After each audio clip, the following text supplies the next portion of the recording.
Independentemente da formação religiosa, a maioria das pessoas admitiria que, se eventos sobrenaturais realmente ocorreram na crucificação de Cristo e se ele de fato ressuscitou da sepultura, esse seria o evento mais significativo da história. O impacto de Cristo na história é profundo. Dividimos toda a história conhecida com base em sua existência. Algo extraordinário aconteceu na crucificação de Cristo que levou à rápida expansão do cristianismo em todo o Oriente Médio e, em seguida, por todo o mundo. Vamos dar uma olhada no que a Bíblia diz sobre os eventos sobrenaturais que ocorreram na morte de Cristo. Ora, desde a hora sexta até a hora nona, houve trevas sobre toda a terra. E por volta da hora nona clamou Jesus em alta voz, dizendo: Deus meu, por que me abandonaste? E Jesus tornou a clamar em alta voz, e entregou o seu espírito. Então, eis que o véu do templo se rasgou em dois, de alto a baixo, e a terra tremeu, e as rochas se fenderam, e os sepulcros se abriram, e muitos corpos dos santos que haviam adormecido foram ressuscitados, e saindo dos sepulcros depois de sua ressurreição, eles entraram na cidade santa e apareceram a muitos. Quando o centurião e os que estavam com ele, que guardavam Jesus, viram o terremoto e as coisas que haviam acontecido, tiveram muito medo, dizendo: verdadeiramente este era o Filho de Deus. Esta passagem inclui 5 eventos que podem ser avaliados historicamente. Escuridão cobrindo a terra por 3 horas. O véu do templo rasgando ao meio. Um terremoto significativo. Muitas sepulturas se abrindo e os mortos voltando à vida. Um centurião romano e seus soldados tendo conversões no local depois de testemunharem os eventos milagrosos na morte de Jesus. Vamos dar uma olhada no primeiro. As 3 horas de escuridão que ocorreram durante a crucificação que foi registrada por 3 dos escritores do Evangelho. Os relatos dados por Mateus e Marcos eram muito similares, e Lucas, o médico, escreveu: era então por volta da 6ª hora, e a escuridão veio sobre toda a terra até a 9ª hora, com o sol a diminuir. Observe que todos os 3 escritores testificam que a escuridão durou 3 horas e que cobriu toda a terra. Foi um evento natural ou sobrenatural? Na verdade, acreditamos que foi um evento sobrenatural porque eventos naturais que causam escuridão, como tempestades e eclipses, simplesmente não se encaixam nas descrições históricas do que aconteceu. Embora as tempestades possam criar escuridão temporária, elas não fazem com que o sol falhe e nenhuma das descrições históricas desse evento, bíblica ou secular, menciona uma tempestade ou mesmo chuva. Os eclipses também podem causar escuridão, mas apenas por minutos, não por 3 horas inteiras, e a história é clara que Jesus foi crucificado na sexta-feira, 14 de Nissan, durante a Páscoa judaica, e as Páscoas ocorrem apenas nas luas cheias, tornando um eclipse impossível porque a lua estava do outro lado da Terra, longe do Sol. Antes de examinar o suporte histórico para este evento, vamos primeiro responder à pergunta: por que isso é importante? Na crucificação, Deus Pai colocou todos os pecados da humanidade, incluindo os seus e os meus, sobre seu Filho Jesus Cristo, e Deus derramou sua ira sobre ele. Jesus ficou em nosso lugar e suportou o castigo que merecíamos. Jesus clamou em alta voz: meu Deus, por que me abandonaste? Jesus foi separado de seu Pai por 3 horas. Deus significou isso apagando o sol até que Jesus pagasse o preço pelo pecado na íntegra. Assim, o sol sendo coberto de trevas representava o que estava acontecendo com o Filho enquanto ele estava coberto pelas trevas de nosso pecado e julgamento. Mas existe alguma evidência histórica para verificar que as 3 horas de escuridão realmente aconteceram? Na verdade, existe. Revisaremos rapidamente apenas alguns dos destaques de dezenas de historiadores antigos que documentaram esse evento e usaremos fontes cristãs e não religiosas. Já revisamos os escritos de 3 autores bíblicos que os registraram logo após a crucificação de Cristo. Então, por séculos depois, os historiadores continuaram a escrever sobre esse evento sobrenatural de maneiras notavelmente consistentes.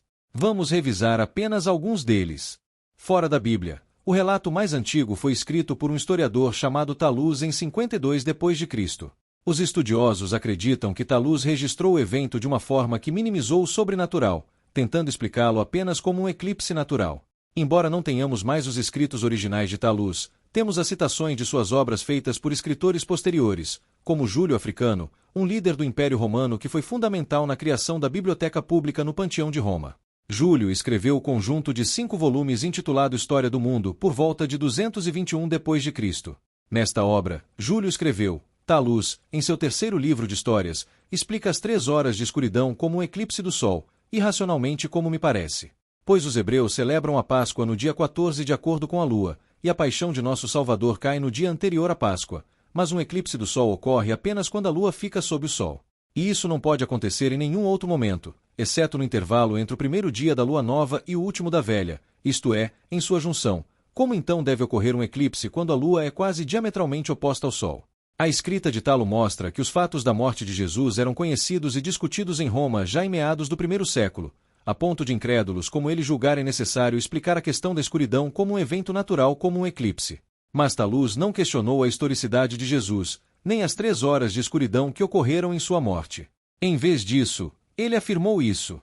Na época em que ele escreveu, os anticristãos já haviam explicado o período de escuridão como apenas um fenômeno natural, como um eclipse.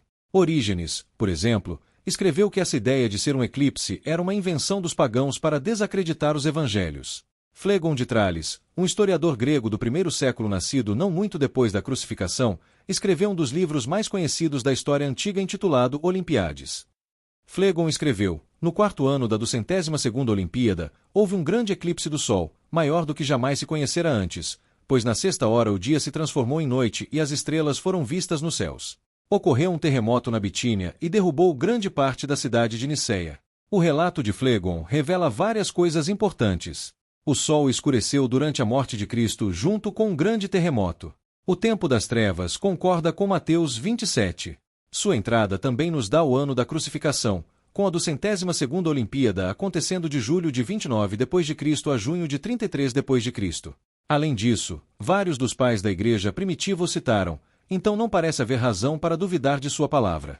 Outro historiador, Filipon, confirma a historicidade da declaração de Flegon escrevendo: e sobre essa escuridão, Flegon a lembra nas Olimpíadas, ele mencionou o eclipse que ocorreu durante a crucificação do Senhor Cristo, e nenhum outro eclipse. É claro que ele não sabia de suas fontes sobre qualquer eclipse semelhante em tempos anteriores, e isso é demonstrado pelo relato histórico de Tibério César. Outro historiador bem conhecido, Orígenes, ao responder a Celso, um crítico dos elementos sobrenaturais nos evangelhos, escreveu: com relação ao eclipse no tempo de Tibério César, em cujo reinado Jesus parece ter sido crucificado, e os grandes terremotos que então ocorreram, Flegon também eu acho que escreveu no 13º ou 14º livro de suas crônicas. Celso imagina também que tanto o terremoto quanto a escuridão foram uma invenção, mas a respeito disso, nas páginas anteriores fizemos nossa defesa, de acordo com nossa capacidade, aduzindo o testemunho de Flegon, que relata que esses eventos ocorreram na época em que nosso Salvador sofreu. Júlio Africano chegou a escrever: Flegonte registra que no tempo de Tibério César, na lua cheia, houve um eclipse total do Sol da 6ª hora nona, manifestamente aquele de que falamos.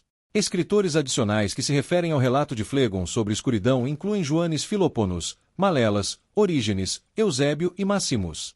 Juntos, isso faz com que 7 escritores antigos citem diretamente Flegon, qualificando este fragmento como um dos escritos antigos mais bem atestados. Os registros do século IV dos pais da Igreja primitiva incluem a carta de Pôncio Pilatos, que ele escreveu ao imperador romano a respeito de Cristo. O conhecido historiador Justino Mártir até se referiu a esses registros. A carta de Pilatos afirmava: e no tempo em que ele foi crucificado, havia trevas sobre todo o mundo, o sol escurecendo ao meio-dia, e as estrelas aparecendo, mas nelas não apareceu brilho, e a lua, como se transformada em sangue, falhou em sua luz. E nesse terror foram vistos mortos que haviam ressuscitado, como os próprios judeus testemunharam. E o medo do terremoto permaneceu desde a hora sexta da preparação até a hora nona. Tertuliano, um jurisconsulte familiarizado com os arquivos romanos, escreveu em 197 d.C. Naquele mesmo momento, por volta do meio-dia, o dia foi retirado, e eles, que não sabiam que isso foi predito a respeito de Cristo, pensaram que era um eclipse. Mas isso você tem em seus arquivos. Você pode lê-lo lá. Ele continua: no entanto, pregado na cruz, Cristo exibiu muitos sinais notáveis, pelos quais sua morte se distinguiu de todas as outras. Por sua própria vontade, ele com uma palavra dispensou dele seu espírito, antecipando a obra dos carrascos. Na mesma hora, também, a luz do dia foi retirada, quando o sol na mesma hora estava em seu brilho meridiano. Aqueles que não estavam cientes de que isso havia sido predito sobre Cristo, sem dúvida pensaram que era um eclipse. Escrevendo por volta do ano 315 d.C., Eusébio, que era historiador do imperador Constantino, escreveu: Jesus Cristo passou por sua paixão no 18º ano de Tibério 33 d.C. Também, naquela época, em outro compêndio grego, encontramos um evento registrado com as seguintes palavras: o sol foi eclipsado, a Bitínia foi atingida por um terremoto e muitos edifícios caíram na cidade de Niceia. Os relatos da escuridão que ocorreu na crucificação de Cristo continuaram até o século VI d.C. O historiador Cassiodoro escreveu: Nosso Senhor Jesus Cristo sofreu, e ocorreu um eclipse, a tradução literal é um fracasso ou deserção, do Sol, como nunca houve antes ou depois. Não é incrível que existam tantas referências que testemunham um evento tão incomum? A seguir, vamos dar uma olhada no segundo dos 5 eventos que a Bíblia diz que ocorreram na crucificação de Cristo, o véu do templo se rasgando ao meio. Mateus afirma: Jesus, clamando novamente em alta voz, entregou o seu espírito. Naquele momento, a cortina do templo foi rasgada em duas de cima a baixo, e houve um terremoto com rochas se partindo. A cortina referida vem da palavra aramaica paróque, que era um pedaço de tecido de 30 centímetros de espessura cobrindo a entrada do Santo dos Santos no segundo templo. O véu do templo sempre mostrou ao povo como se aproximar de um Deus santo era difícil para o homem pecador. A única maneira de um homem pecador se aproximar de Deus era através do sumo sacerdote que entraria no Santo dos Santos através do véu do templo, somente depois de fazer muitos sacrifícios. A ideia era que Deus não pode ser abordado pelo homem pecador, para que ele não seja destruído.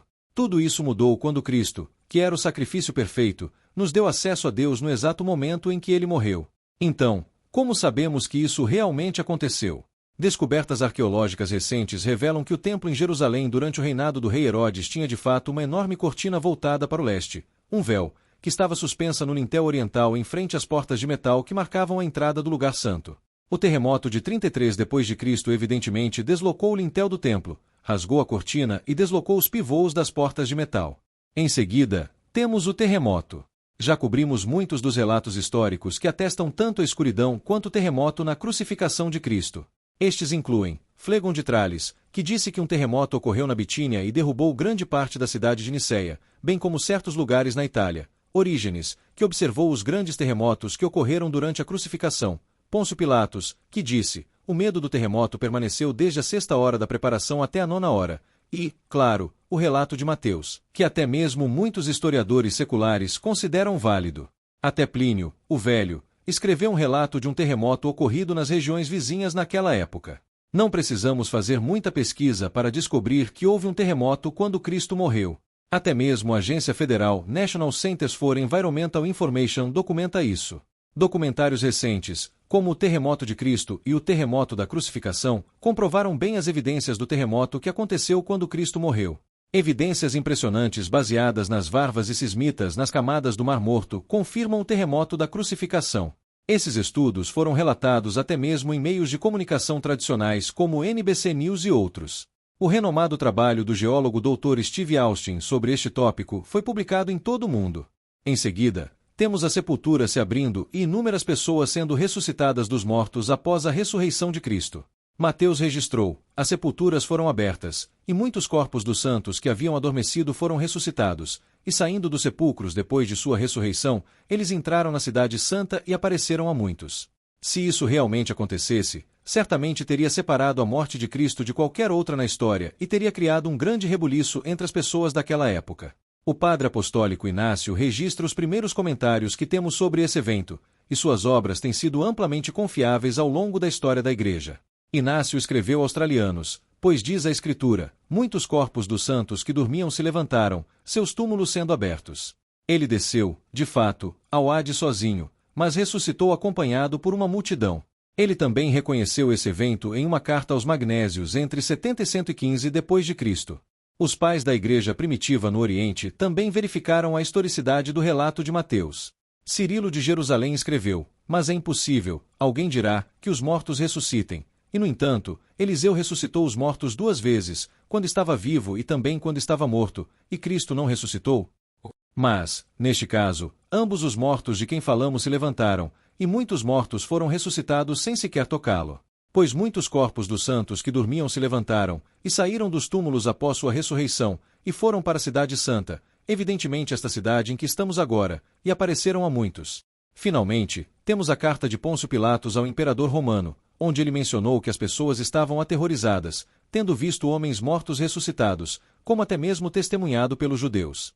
Muitos outros estudiosos bíblicos e seculares confirmaram esse evento de ressurreição, incluindo Hilário de Poitiers, Crisóstomo e até Santo Agostinho, São Remígio, Tomás de Aquino e João Calvino.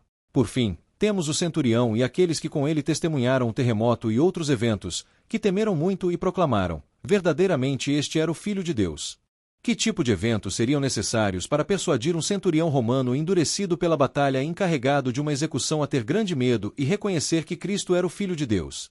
Pense nisso. Aqui está um cara encarregado de 80 soldados que é movido a tal medo que admite, bem na frente de seus subordinados, que a própria pessoa que eles estão tentando executar é o Filho de Deus. Deve ter havido coisas extremamente fora do comum acontecendo para que isso acontecesse. Então aí está, a escuridão, o véu do templo, o terremoto, os mortos se levantando de seus túmulos e a conversão no mesmo dia de um centurião romano e seus soldados. Esses eventos foram seguidos pela ressurreição de Cristo e 2000 anos de história. Toda essa evidência leva a uma conclusão: Jesus Cristo foi real e é real.